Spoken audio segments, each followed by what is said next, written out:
जैसे कि हम इससे ब्रेक से पहले भी बात कर रहे थे कि आज वफाकी हुकूमत साल 2024 से 25 के लिए 18,900 अरब रुपए के हजम का बजट कौमी असम्बली में पेश करने जा रही है। और आम अल्फाज में अगर ज़ाहिर है अभी लोग भी देख रहे हैं तो बजट ऑब्वियसली किसी भी मुल्क की सालाना आमदनी और अखराजात का मजमूई होता है, वो डिफ़ाइन करता है उसको। अच्छा, कल वफाकी वज़ीर ख़जाना ने इकनॉमिक सर्वे ऑफ पाकिस्तान में कहा कि उन्होंने कहा कि गुज़िश्ता माली साल के अहदाफ और उनके हसूल पर उन्होंने बातचीत भी की और वज़ीर-ए-आज़म और उनकी टीम की जानिब से 9 माह की IMF से स्टैंड बाय जो मुआहदा किया गया था उसको अप्रिशिएट भी किया गया, उसको सराहा गया। बिल्कुल। और टैक्स वसूली में 30% नमू, करंट अकाउंट खसारे में कमी, रुपए की कदर में बेहतरी, अफराद ज़र में 27% तक कमी, शरह सूद में कमी, ज़राई पैदावार में खातिर खा इजाफा, लेकिन इन्वेस्टमेंट टू GDP 50 साल में कम तरीन सतह पर आना, सनदी शोबे के नमू में गिरावट, SOPs का बोझ, गर्दिशी कर्जा उसमें हम देखते हैं इजाफा, तवानाई के शोबे में कैपेसिटी पेमेंट्स और महंगी बिजली का जिक्र उन्होंने किया।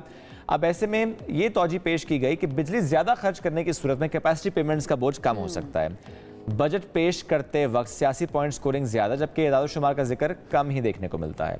अब बजट से मुताल्लिक माहिराना राय हम आज लेंगे, इस पर हमें ज्वाइन कर चुके डॉक्टर आबिद सुलैरी साहब पहुँच चुके। डॉक्टर साहब, आपने हमें वक्त दिया। डॉक्टर साहब, सबसे पहले जब हम बजट की बात कर रहे हैं और हमें इदाद-ओ-शुमार की बात करें, ज़रा सबको पता है बड़ा गुड़क धंधा होता है और एक बुनियादी सवाल ये होता है कि क्या आवाम को रिलीफ मिल सकता है, क्या ऐसी कोई गुंजाइश है, एक मुनासिब बजट क्या हो सकता है, किन डोमेन्स में बेहतरी की गुंजाइश थी जो कि हुकूमत पास ऑन कर सकती है, अपनी राय दीजिएगा इस पर सबसे पहले। जी बहुत शुक्रिया। ये वाला बजट जो है ये इसलिए बहुत इम्पॉर्टेंट है कि ये एक किस्म का प्रायर एक्शन है हमारे अगले IMF प्रोग्राम के लिए। और जैसा कि कल वज़ीर ख़जाना ने बड़ा कैंडिडेट बताया कि IMF के अलावा हमारे पास प्लान बी जो है वो मौजूद नहीं है। अब IMF हमसे क्या चाह रहा है? IMF हमसे ये चाह रहा है कि हम अपनी आमदनी के मुताबिक अपने अखराजात रखें या अपने अखराजात कम कर दें या अपनी आमदनी बढ़ा लें।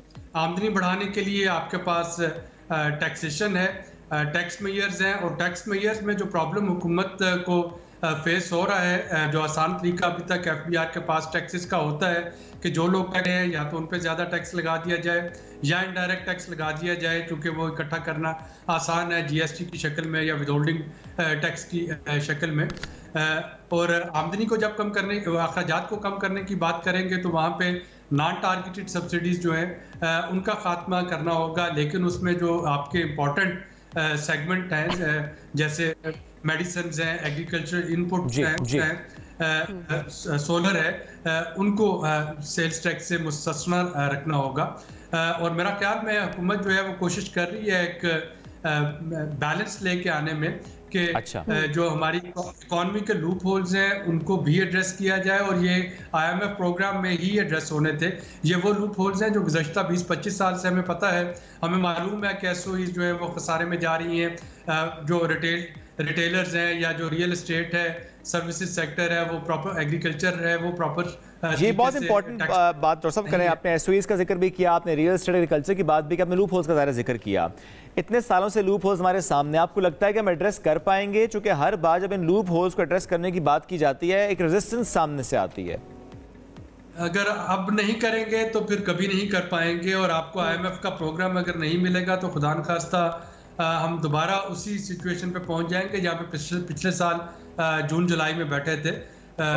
हमें अगले 3 सालों में हर साल $26 बिलियन जो है वो एक्सटर्नल अरेंज करने हैं, और ये IMF अम्ब्रेला के बगैर नहीं होगा।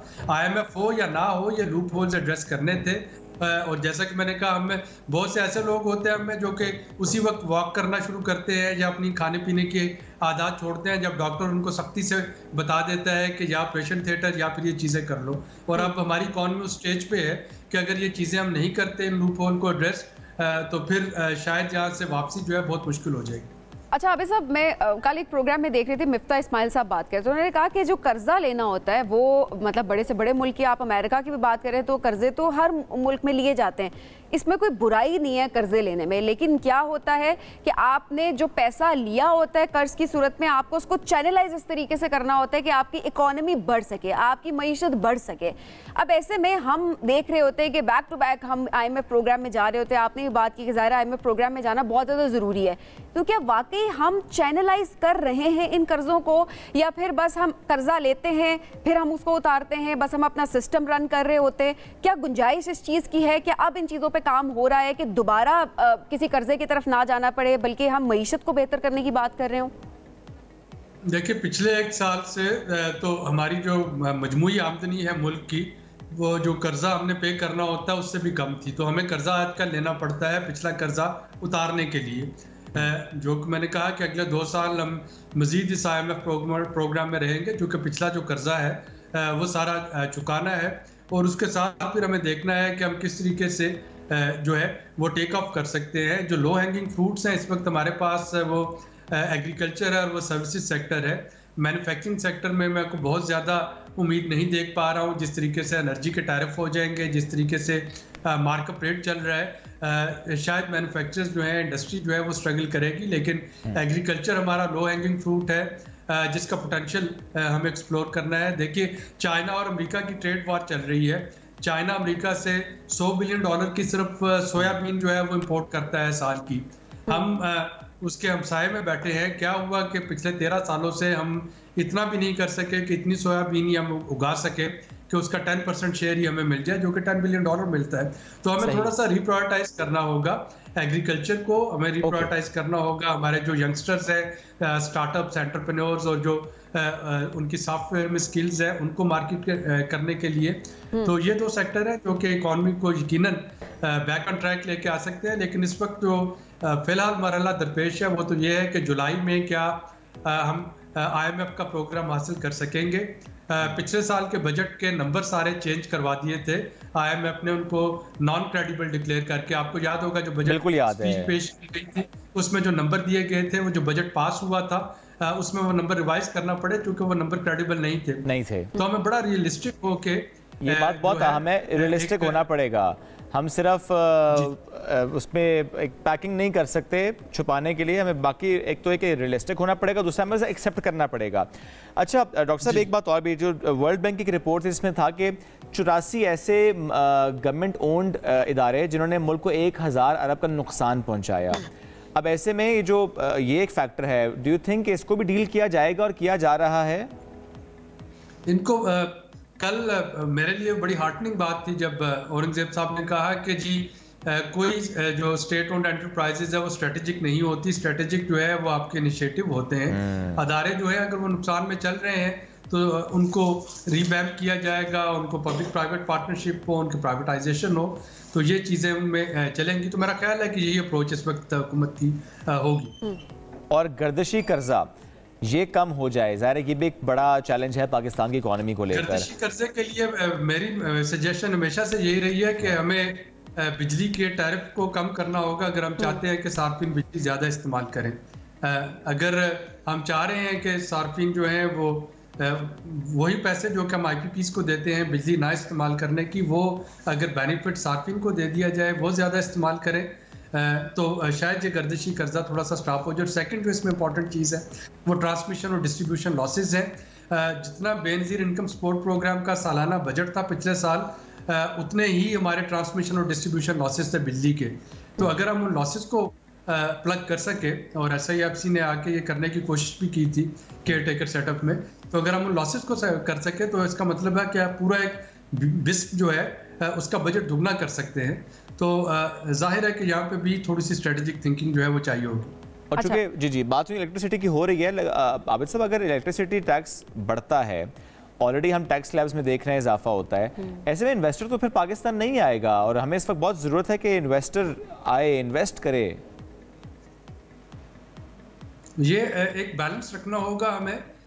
सोलराइजेशन जो है कि सोलर पावर्स और जो सस्ती बिजली है उसको हम कैसे प्रमोट करें, और जो इस वक्त हमारी फॉसल फ्यूल पे जो बिजली बन रही है जिसका हमें कैपेसिटी पेमेंट चार्जेस देना है, उनको कैसे डील किया जाए। मैं काफ़ी होपफुल हूँ कि ये अभी जो 5 दिन का चाइना का दौरा था एक हाई लेवल, चाइना जो है वो उसकी एक हमेशा से पॉलिसी होती है कि वो जो किसी मुल्क को जब वो फेवर देना चाह रहा होता तो वो उसके बैंड बाजा नहीं बजाता, वो बड़ा साइलेंटली डील करते हैं, क्योंकि उनकी इस वक्त इन्वेस्टमेंट 180 मुल्कों में है और वो नहीं चाहते कि कोई ऐसा प्रेसिडेंस दे कि बाकी तमाम मुल्क जो हैं वो भी उसी फेवर की डिमांड करना शुरू कर दे। बट आई एम होपफुल कि जो चाइनीज़ IPPs हैं इनके साथ गवर्नमेंट जो है वो नेगोशिएट कर सकती है गर्दिशी कर्ज़ों का जो टेनर है और उसका जो टेन्योर है उसको बेहतर बनाने की कि हम इससे थोड़ा सा बाहर निकल सके। तो ऐसे में जो पिछले कर्जे जाहिर है वो भी तो आपको चुकाने होंगे, तो तभी आपको अगला कोई ट्रस्ट करके अगला कर्जा भी देगा। थोड़ा सा हमें अपनी चीज़ों को भी चैनलाइज तो करने की ज़रूरत है कि हम भी डिपेंड कर रहे हो कि जी हमें सऊदीया सपोर्ट करेगा, हमें जो है चाइना सपोर्ट करेगा, हम अपना सिस्टम अपना स्ट्रक्चर कैसे ठीक करेंगे? अपना स्ट्रक्चर यही है कि हमें बिल्कुल मेरिटोरियस फैसले करने हैं, उसमें कोई भी अफेक्ट होता है जाहिर है कि वो देखे बगैर अगर हम इन चीज़ों को पॉलिटिक्स की नज़र कर देंगे तो फिर हमारी मुईशत जो है इसी तरह से फंसी रहेगी। इस वक्त हमें ज़रूरत इस अमर की है कि ये मुल्क और इसकी इकॉनमी, इसके साथ हम अपनी लॉयल्टी शो करें बजाय इसके क्या मुख्तलिफ सेक्टर्स या कॉन्स्टिट्यूंसीज या अपने वोटर प्रेफरेंस जो है उनको देखें। आबिद साहब, आपने बड़ी अहम बात की कि इसको आपको सियासी नज़र आपको करने की ज़रूरत नहीं है, वरना आप मुल्क का बेड़ा गर्क कर देंगे। जो इससे पहले हमने हालात देखे, इस वक्त भी तो मुल्क में पॉलिटिकल इंस्टेबिलिटी है और उस हवाले से आज बजट भी पेश हो रहा है। क्या वो किसी तरीके से असरअंदाज होगी? पॉलिटिकल इंस्टेबिलिटी जो है वो आज के बजट पे असरअंदाज होती आपको दिखाई दे रही है? देखिए, पॉलिटिकल इंस्टेबिलिटी जाहिर है कि अफेक्ट करती है इकॉनमी पे, आपके जो फॉरेन इन्वेस्टर हैं, आपकी क्रेडिट रेटिंग है। लेकिन मैं दोबारा दोहराता हूँ कि पॉलिटिक्स तभी है ना, अगर ये मुल्क की मुईशत जो है वो ठीक है तो तभी आप पॉलिटिक्स कर सकते हैं, तभी इस मुल्क को आगे लेके जा सकते हैं। तो जो भी इस वक्त पॉलिटिकल इंस्टेबिलिटी की बात करे उसको ये सोचना चाहिए कि पाकिस्तान फर्स्ट, एक दफ़ा इस मुईशत को टेक ऑफ कर लेने दें, उसके बाद आप अपने घर में जितनी मर्जी लड़ाई करते रहें। बिल्कुल ठीक है। अच्छा, एक कमेंट आबिद साहब बस टैक्स पे क्विकली कर दीजिएगा आप। जब हम टैक्स की बात कर रहे हैं, जो टैक्स टारगेट रखा गया है और ऐसे में टैक्स बढ़ाने की बात की जाती है, लोगों को कायल करना कि आप टैक्स दें, ये एक बड़ा चैलेंज नहीं है गवर्नमेंट के लिए? ये हर गवर्नमेंट के लिए है, ये पाकिस्तानी के नहीं, पूरी दुनिया में कोई भी अपनी मर्जी से टैक्स नहीं देता है। लेकिन जो एतमाद होता है टैक्स पेयर में और गवर्नमेंट में, उस एतमाद को बढ़ाने की ज़रूरत है। अगर मुझे पता है कि मेरे टैक्स के पैसे जो हैं वो मेरे बच्चों की स्कूलिंग के या मेरी सेहत के लिए हॉस्पिटल में या ट्रांसपोर्ट में लग रहे हैं, तो कोई वजह नहीं कि मैं टैक्स ना दूं। और यही वजह है कि इस तरह के जो टैक्सेस हैं उनको डिवॉल्व किया जाता है लोकल लेवल पे, कि आप प्रोविंशियल और लोकल गवर्नमेंट जो है उसकी टैक्सेशन ज़्यादा हो, फेडरल गवर्नमेंट की कम हो। लोकल टैक्सेस लोकल जगह पे लगते हैं और आपको पता होता है कि ये मेरे ज़िले में लग रहे हैं, तो मेरे जिले में सड़कें बन रही हैं, मेरे जिले में स्कूल आपको नजर आता है काम होता है तो फिर आप टैक्स देते मेरी बात है कि आप डंडे के जोर पे या सिमें बंद करके आप कब तक ही टैक्स वसूल कर सकते हैं? जो ट्रस्ट डेफिसिट है उसको फिल करना बहुत ज्यादा इंपॉर्टेंट है, ताकि लोग खुद टैक्स दें कि ये जो टैक्स है इसका पैसा हमारे बच्चों पे, पाकिस्तान की मईशत पे एक अच्छा असर डालेगा। आप इसका बहुत शुक्रिया प्रोग्राम में ज्वाइन करने के लिए।